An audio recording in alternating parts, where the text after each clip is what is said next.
Kwa hiyo wale mliowapa leo, aliye mzito akapunguze kilo kidogo.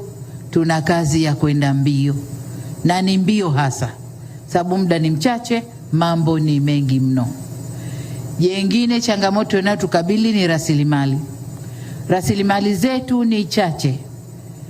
Kama mnavyojua, mara nyingi tunategemea kupata kutoka nje, mikopo kutoka kwa taasisi mbalimbali za kimataifa, mabenki ya kimataifa, lakini yaliyotokea nchini kwetu yametutia doa kidogo. Kwa hiyo huenda yakatupunguzia sifa ya kupata hiyo mikopo kwa urahisi kama tulivyopata muhula wa kwanza wa awamu hii.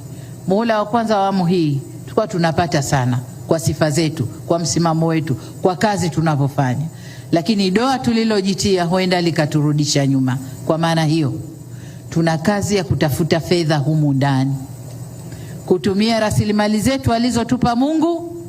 Tutaangalia njia gani tutazitumia tupate fedha ili tukatekeleze miradi ile ambayo tunakwenda kutekeleza.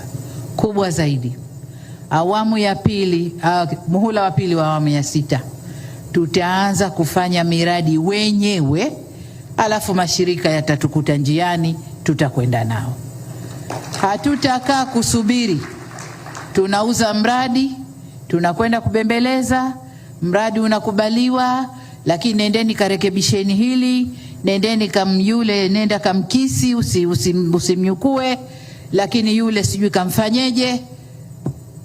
Mradi badala ya kupata approval kwa miezi 3 4, tunachukua mwaka mzima tunabembeleza mradi mmoja mpaka permission inatoka, no objection, maneno yenu wataalamu. Tuna miaka 2 tunamaliza kipindi chetu. Hatutasubiri hayo.